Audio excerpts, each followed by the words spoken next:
bumagsak ang isang nakakabinging katahimikan sa loob ng simbahang, nagkalat ang mga sariwang bulaklak at pinaninibughuan ang bawat sulok ng sinag ng araw.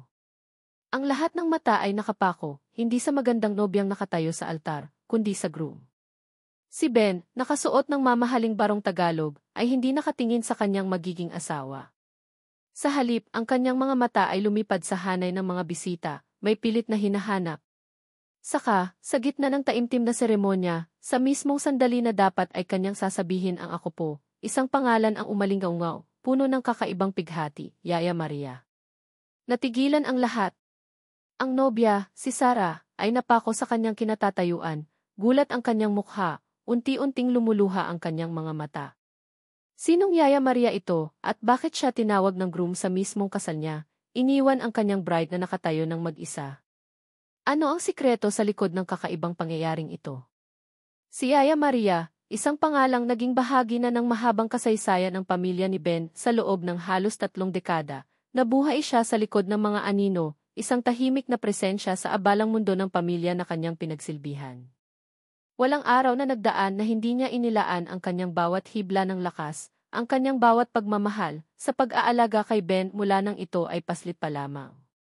Mula sa paggising sa umaga para maghanda ng mainit na pandesal at kape, hanggang sa pagpapatulog kay Ben sa gabi sa mga kwentong puno ng aral, si Maria ay higit pa sa isang yaya. Siya ang pundasyon ng pagmamahal na nakita ni Ben sa kanyang pagkabata.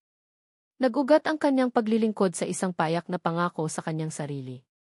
Lumaki sa isang maliit na baryo sa Batangas, si Maria ay may isang kapatid na babae, si Aling Nena, na may malubhang sakit sa bato. Ang kanyang bawat kakarampot na kinikita ay inilaan niya, halos buong buo, sa gamot at pagpapagamot ni Aling Nena. Ito ang kanyang lihim na pasanin, ang kanyang tahimik na sakripisyo. Madalas, makikita mo si Maria sa palengke, naghahanap ng pinakamagandang gulay at pinakamasarap na isda, ngunit laging may ngiti sa labi, kahit na ang kanyang mga balikat ay may bigat na dinadala. Kilala siya ng mga tindera bilang si Aling Maria, ang yaya ni Ben, isang pagkakakilanlan na buong pagmamalaki niyang dinadala. Sa kabila ng kanyang pagiging matatag, ang katotohanan ay unti-unti nang bumibigay ang kanyang katawan. Ang kanyang mga kamay na dating malakas sa pagluluto at paglilinis, ay madalas nang manginig. Ang pagod ay laging naroon, isang anino na sumusunod sa kanya sa bawat hakbang. Ngunit itinago niya ang lahat ng ito. Ayaw niyang maging pabigat, lalo na sa pamilya ni Ben na nagbigay sa kanya ng trabaho at tahanan. Bago siya matulog gabi-gabi, tinitingnan niya ang lumang larawan ni Aling Nena, at nanalangin siya, hindi lang para sa kanyang kapatid, kundi para na rin sa kinabukasan ni Ben, ang batang kanyang minahal na parang sarili niyang anak. Ang kanyang papel bilang background figure, ay nagbigay sa kanya ng kalayaan na magmahal at maglingkod ng walang kondisyon, at sa kanyang paningin, iyon ang pinakamahalagang bagay sa lahat. Taon ang lumipas. Si Ben, ang bata na dati kumakapit sa kanyang saya, ay lumaki at naging matagumpay na negosyante sa ibang bansa. Bihira na siyang umuwi at sa tuwing umuwi siya, saglit lamang. Ngunit ngayon, may isang malaking okasyon, ikakasal siya. Ang balita ng kasal ni Ben ay nagdulot ng kakaibang emosyon kay Maria. Sa isang banda, masaya siya para sa kanyang alaga. Sa kabilang banda, may kirot sa kanyang puso. Ang kasal na ito ay parang pagtatapos ng isang kabanata sa kanyang buhay. Ngunit, sa kabila ng kanyang humihinang kalusugan, ang madalas na pagkahilo at pananakit ng ulo, desidido si Maria na dumalo.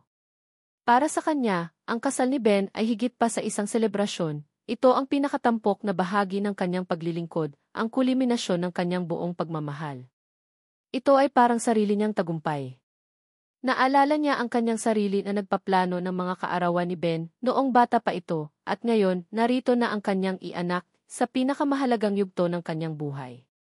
Hindi niya maisip na hindi siya naroon. Sa pagdating ni Ben mula sa ibang bansa, muling nagulo ang tahimik na buhay ni Maria. Ang bahay ay puno ng paghahanda para sa kasal, mga bisita, mga supplier, mga planner. Ngunit sa gitna ng kaguluhan, isang bagay ang agad na napansin ni Maria. Isang umaga, habang naghahanda siya ng kape, nakita niya si Ben na nakatayo sa bintana, malalim ang iniisip. Mayroong kakaibang lungkot sa kanyang mga mata, isang pasanin na hindi karaniwan sa isang lalaking ikakasal. Napansin din niya ang pagiging malihim ni Ben tuwing may dumarating na miyembro ng kanyang pamilya, lalo na ang kanyang ina na matagal nang estranged.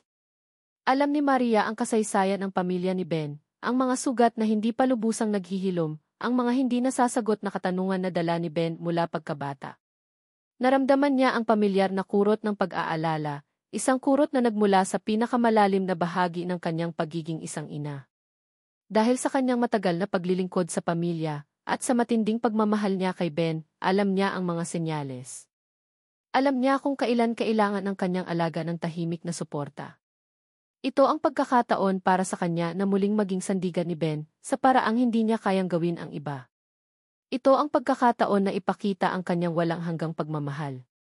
Nagpasya siyang gagawin niya ang lahat para gumaan ang pakiramdam ni Ben sa mga huling araw bago ang kasal, kahit nalabag na ito sa kanyang lumiliit na lakas at unti-unting nanghihinang katawan. Hindi diretsang tinanong ni Maria si Ben tungkol sa kanyang kalungkutan. Alam niya na may mga bagay na hindi dapat pinipilit. Sa halip, ginawa niya ang kanyang pagmamalasakit sa mga maliliit na paraan, mga gawaing nakasanayan na niya, ngunit ngayon ay may mas malalim na kahulugan. Tuwing umaga, bago pa man magising ang lahat, nagluluto siya ng paboritong almusal ni Ben noong bata pa ito. Mainit na tinapa, bagong lutong sinangag, at isang tasa ng mainit na tsokolate na may gatas ng kalabaw. Inilalagay niya ito sa isang tray at dinadala sa kwarto ni Ben. Sinasabi, Ben, gising na, kain na tayo. Kailangan mo ng lakas para sa malaking araw. Madalas, nakangiti lang si Ben at nagpapasalamat, ngunit sa mga mata ni Maria, nakikita niya ang paggaan ng kanyang pakiramdam, parang may bahagi ng pagkabata niya ang bumabalik. Isang hapon, nakita ni Maria si Ben na nakaupo sa sala, nag-iisip ng malalim, nakatingin sa labas ng bintana. Ang mga anino ng lumulubog na araw ay humahaplos sa kanyang mukha, lalong nagpapatingkad sa kanyang lungkot. Lumapit si Maria, dala ang isang baso ng palamig na tubig na may yelo at isang platito ng paboritong kakanin ni Ben, ang malinamnam na puto, na binili niya mula sa pinakamalapit na tindahan. Ben, gusto mo ng puto? Tanong niya. Ang kanyang tinig ay malambing at puno ng pag-aalala. Nagulat si Ben, ngunit kinuha niya ang puto. Salamat, Yaya, sabi niya, may bahid ng pagod sa kanyang tinig. Para kang ang aking ina. Lagi mong alam kung ano ang kailangan ko. Isang ngiti ang sumilay sa labi ni Maria. Kahit naman hindi ako ang iyong ina, anak, ay mahal kita. Ang pagmamahal ng isang magulang ay walang katapusan. Huling gabi bago ang kasal, hindi makatulog si Ben, ang mga kaba ay nagpapahirap sa kanya. Lumabas siya ng kwarto at nakita si Maria sa kusina, abala sa paglilinis at pag-aayos ng mga gagamitin sa susunod na araw. Yaya, bakit gising ka pa? Kailangan mong magpahinga. Umiling si Maria. Hindi rin ako makatulog, Ben, napakaraming dapat ayusin bukas.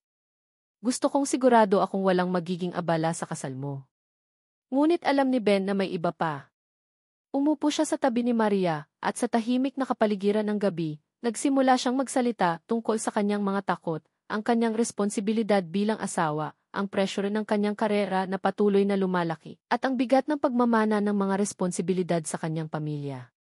Tahimik na nakinig si Maria, ang kanyang mga kamay ay dahan-dahang naglilinis ng mga plato. Paminsan-minsan, nagbibigay siya ng maikling payo, tulad ng, hindi ka nag-iisa, Ben, ang pagmamahal ang pinakamahalaga sa lahat. At ang lahat ay magiging maayos. Manalig ka lang. Sa bawat haplos ng kanyang kamay sa braso ni Ben, sa bawat tahimik na sulyap, sa bawat inihandang pagkain na may pagmamahal, ipinapakita ni Maria ang kanyang pagmamahal. Hindi niya kinailangan ng malalaking salita o magarbo na regalo. Ang kanyang mga kilos, ang kanyang presensya, ang kanyang walang sawang paglilingkod ang nagpatunay sa lalim ng kanyang pagmamahal. At sa mga sandaling iyon, nararamdaman ni Ben ang init ng isang pagmamahal na lampas pa sa tungkulin ng isang yaya, isang pagmamahal na nakalimutan na niyang mayroon siya sa loob ng maraming taon. Ngunit sa likod ng lahat ng iyon, ang kanyang katawan ay lalong nanghihina. Madalas na siyang nahihilo, bumibigat ang kanyang mga hininga, at ang kanyang mga kasukasuan ay nananakit. Ngunit patuloy niyang itinago ito, ayaw niyang maging pabigat kay Ben, lalo na sa kanyang pinakamalaking araw. Habang papalapit ang araw ng kasal, lalong naging abala si Maria. Ang kanyang mga araw ay nagiging mas mahaba, at ang kanyang mga gabi ay mas maikli. Ang nararamdaman niyang matinding pagod at pagkahilo ay pilit niyang isinasantabi. Bawat paghakbang ay tila may kasamang bigat. Ngunit sa bawat pagsisikap, lalo siyang nanghihina, at sa kabila ng pagtatago, mas lalo ring naging mapag-obserba si Ben sa kanya. Madalas, mahuhuli ni Ben ang kanyang sulyap sa kanya, may pagtataka sa mga mata nito, isang pagtataka na hindi niya maipaliwanag. Akala ni Maria dahil lang ito sa pagod sa kasal. Isang umaga, habang inaayos ni Maria ang kwarto ni Ben, nakita niya ang isang lumang photo album. Sa gitna ng mga larawan, may isang malaking larawan ni Ben noong bata pa siya, nakayakap kay Maria. Sa likod ng larawan, may sulat ni Ben na may bilog-bilog na handwriting ng isang bata. Sa pinakamamahal kong yaya, salamat sa pagliligtas mo sa akin sa tubig. Nanginginig ang kamay ni Maria habang hinahawakan ang larawan. Naalala niya ang araw na iyon, si Ben, 5 taong gulang pa lamang, ay muntik nang malunod sa swimming pool ng kanilang bahay. Walang nakapansin sa kanya kundi si Maria, na agad na tumalon at iniligtas siya. Siya ang gumawa ng first aid, at siya ang nagpatahan kay Ben mula sa kanyang takot. Sa mga sandaling iyon, si Maria ay hindi lamang isang yaya, siya ang kanyang bayani, ang kanyang tagapagligtas. Pagdating ni Ben, nakita niyang hawak ni Maria ang album. Naalala mo pa yan, yaya? Tanong niya, may ngiti sa kanyang mga labi, isang ngiting may bahid ng kalungkutan.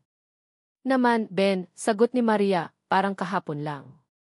Ikaw ang aking munting anghel. Umupo si Ben sa tabi niya, ang hangin sa pagitan nila ay tila nagiging mas mabigat. Yaya, salamat sa lahat. Hindi ko alam kung ano ang mangyayari sa akin kung wala ka. Hindi mo lang ako iniligtas noon, kundi iniligtas mo rin ang aking pagkabata. Isang butil ng luha ang gumuhit sa pisngi ni Maria, mainit sa kanyang balat. Anak kita, Ben, gagawin ko ang lahat para sa iyo. Ang pagmamahal ko sa iyo ay lampas pa sa tungkulin. Sa mga mata ni Maria, nakita ni Ben ang walang katapusang pagmamahal, isang pagmamahal na walang hinihinging kapalit, walang limitasyon at walang kondisyon. Habang nag-uusap sila, sa isang tahimik na sandali, nabanggit ni Maria ang kanyang kapatid, si Aling Nena. Masama na naman ang pakiramdam niya, Ben, kailangan daw ng masusing operasyon para sa kanyang bato, pero mahal, Ben, napakamahal. Hindi ko alam kung paano ko mabibigyan ng sapat na pera. May malalim na lungkot sa tinig ni Maria, isang lungkot na hindi niya karaniwang ipinapakita. Napansin ni Ben ang pagbabago sa tono ng kanyang yaya, ang pilit nitong pagngiti. Hindi siya nakasagot agad, ngunit ang mga salita ni Maria ay tumatak sa kanyang isip, tulad ng mga butil ng buhangin na unti-unting lumulubog sa kanyang kaisipan. Sa loob ng ilang araw, lihim na nag-imbestiga si Ben, hindi niya mapakali ang sarili. Napansin niya ang pagiging maputla ni Maria, ang panginginig ng kanyang mga kamay tuwing naghahanda ng pagkain, at ang pagiging mas mahina niya, tulad ng isang kandila na unti-unting naubos ang huling patak ng wax. Napansin din niya na madalas itong pumupunta sa isang maliit na sari-sari store sa labas ng kanilang subdivision, at sa kanyang mga sulyap, nakita niya ang mga resibo ng mga gamot na binibili ni Maria, hindi lang para sa mataas na presyon at pagkahilo, kundi pati na rin para sa mga joint pains at matinding pagod. Lumabas sa kanyang investigasyon na si Maria ay may sariling karamdaman na pinipilit niyang itago, habang buong buhay niya ay nagtatrabaho para matustusan ang pagpapagamot sa kanyang kapatid. Sa bawat pagbabago sa estado ni Maria, lalong naging malinaw kay Ben na si Maria ay higit pa sa isang empleyado. Siya ay bahagi ng kanyang pamilya, isang mahalagang bahagi na nagbigay ng kanyang buong buhay para sa kanya. Ang lahat ng sakripisyo na ginawa ni Maria para sa kanya, sa kanilang pamilya, ay nakasentro sa pangarap na ito. At sa mga sandaling iyon, isang malalim na ideya ang nabuo sa isip ni Ben, isang ideya na magbabago sa takbo ng kasal. Dumating ang araw ng kasal. Ang simbahang San Agustin sa Intramuros ay nagniningning sa mga ilaw at dekorasyon, bawat sulok ay pinupuno ng halimuyak ng puting rosas at liryo. Ang lahat ay abala, nagmamadali at puno ng kagalakan, naghihintay sa pinakamahalagang sandali. Si Ben ay nakatayo na sa dambana, suot ang kanyang barong, habang dahan-dahang naglalakad papalapit si Sarah sa altar, ang kanyang mukha ay nagniningning sa kagalakan, parang isang anghel. Ngunit sa gitna ng lahat ng ito, may isang kakaibang pakiramdam si Ben, isang kurot sa puso. Hindi niya maipaliwanag, ngunit may isang bagay na mali, isang pakiramdam na tila may hindi natapos. Sa isang sulok ng simbahan, sa pinakalikod na hilera, nakaupo si Yaya Maria, nakasuot ng kanyang pinakamagandang barot saya na iniregalo ni Ben sa kanya noong nakaraang Pasko. Pilit niyang pinapanatiling gising ang kanyang sarili, ang kanyang mga mata ay nanlalabo, at ang kanyang hininga ay bumibigat, bawat paglanghap ay tila isang pakikibaka.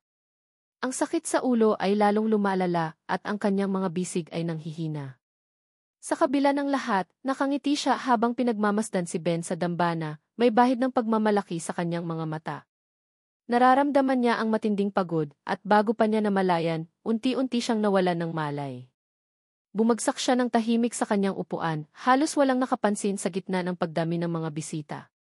Samantala, sa altar, nagsimula na ang seremonya. Ngunit habang sinisimula ng pari ang mga salita, parang may isang pamilyar na tinig sa isip ni Ben na bumubulong, isang tinig na nagpapaalala sa kanya ng kanyang obligasyon. Naalala niya ang kanyang huling pag-uusap kay Maria, kung saan nabanggit nito ang kalagayan ni Aling Nena. Kailangan daw ng operasyon, Ben, pero mahal. Hindi ko na alam kung saan ko kukunin ang pera. At pagkatapos, tulad ng isang kidlat sa kalagitnaan ng hapon, bumalik ang isang malalim na alaala mula sa kanyang pagkabata. Isang gabi, habang nagpapalitan sila ng kwento sa ilalim ng ilaw ng kandila, dahil sa brownout noon, ibinahagi ni Maria ang kanyang pinakamalalim na pangarap na magkaroon ng sapat na pera para sa operasyon ni Aling Nena, para makabangon ang kanyang kapatid mula sa sakit, para makita itong malusog muli. Ito ang kanyang ultimate dream, ang tanging bagay na nais niya sa buhay. Ang tanging bagay na patuloy niyang pinaghihirapan sa loob ng maraming taon. Tiningnan ni Ben ang kanyang nobya, si Sarah, na nakatayo sa tabi niya. Napakaganda nito sa kanyang puting gown at belo, ngunit ang kanyang mga mata ay nanatiling blanko, walang pakiramdam sa mga nangyayari sa likod. Sa sandaling iyon, nakita niya ang maliit, lumang locket sa liig ni Maria, na naglalaman ng kanyang lumang larawan at ni Aling Nena. Ito ang locket na ibinigay niya sa kanya bilang bata, isang tanda ng kanyang pagmamahal at pagpapasalamat. Bigla ang lahat ay naging malinaw. Ang matinding pagod ni Maria, ang kanyang pagiging maputla, ang kanyang pagsusumikap na itago ang kanyang sakit, lahat ay dahil sa kanyang kapatid at sa kanyang walang hanggang pagmamahal para sa kanya. Ang lahat ng sakripisyo na ginawa ni Maria para sa kanya, sa kanilang pamilya, ay nakasentro sa pangarap na ito. Isang pamilyar na kurot ng takot ang naramdaman ni Ben na may kasamang malalim na pagmamahal. Hindi siya maaaring magpatuloy. Kailangan niyang gawin ang tamang bagay, ang bagay na matagal nang nararapat. Kailangan niyang iligtas si Maria, tulad ng pagliligtas niya sa kanya noon. Sa gitna ng nakakabinging katahimikan ng simbahan, at sa harap ng lahat ng bisita, tumalikod si Ben mula kay Sarah. Ang lahat ay nagulat. Ang kanyang nobya ay nanatiling nakatayo ng mag-isa sa dambana, ang kanyang mga mata ay puno ng pagtataka at luha, habang unti-unting bumabagsak ang kanyang mga pangarap.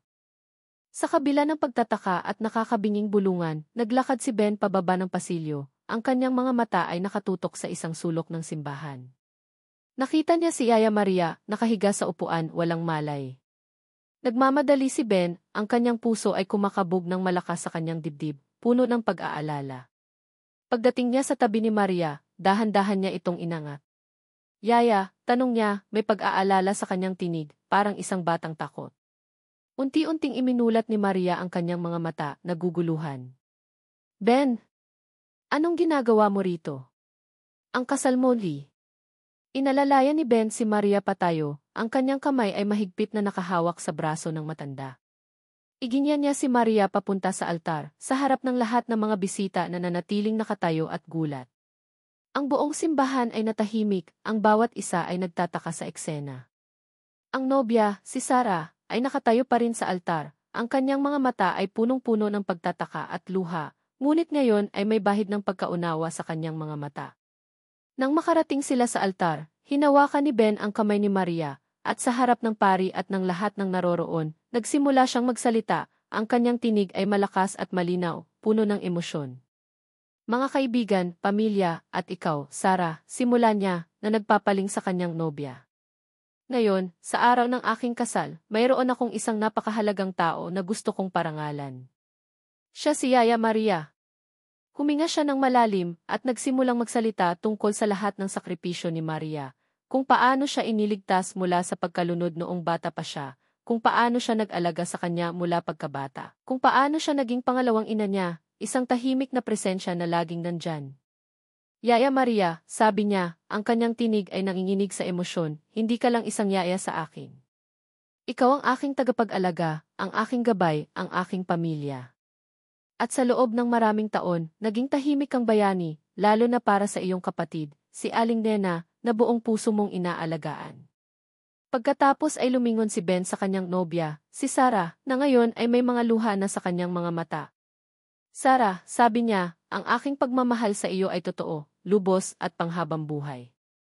Ngunit ang aking pagmamahal at pagpapasalamat kay Yaya Maria ay isang utang na loob na hindi ko kailanman mababayaran. Sa halip na ipagpatuloy ang ingranding selebrasyon, ang pondo para sa kasal na ito, ang malaking bahagi nito, ay ilalaan ko para sa operasyon ni Aling Nena at sa iyong panghabang buhay na komportableng pagreretiro, Yaya. Ito ang pinakamaliit na magagawa ko para sa lahat ng ibinigay mo. Ang simbahan, na kanina ay tahimik sa gulat, ay biglang nagpalakpakan. Ang mga bulungan ay naging mga tunog ng paghanga at pag-iyak. Isang malaking ngiti ang sumilay sa labi ni Maria, at dahan-dahan, isang butil ng luha ang gumuhit sa kanyang pisngi, mainit at puno ng pasasalamat. Napayakap siya kay Ben at sinabi, "Salamat, Ben, maraming salamat, anak." Si Sarah, na kanina ay nakatayo ng mag-isa at puno ng luha ng pagtataka, ay dahan-dahang lumapit. Niyakap niya si Ben at Maria ng mahigpit. "Ben," sabi niya, may luha sa kanyang mga mata, "tama ka. Ang pagmamahal ay hindi lamang para sa mag-asawa. Ito ay para sa pamilya. At si Yaya Maria ay bahagi ng pamilya natin. Isang karangalan na siya ay makasama." Sa sandaling iyon, ang kanilang kasal ay hindi lamang tungkol sa dalawang taong nagmamahalan, kundi tungkol sa kapangyarihan ng kabutihang loob at walang hanggang pagmamahal na nagdudugtong sa mga puso. Ang kasal ay nagpatuloy, ngunit sa isang diwa ng pagpapakumbaba at pagpapasalamat na mas malalim kaysa sa anumang selebrasyon. Mabilis na gumaling si Yaya Maria matapos ang emosyonal na pangyayari sa simbahan. Ang kanyang operasyon ay matagumpay at sa wakas, nakabangon si Aling Nena mula sa kanyang karamdaman, ang kanyang kalusugan ay bumalik sa dati. Sa tulong ng pera na ibinigay ni Ben, nabigyan si Maria ng komportableng pagreretiro.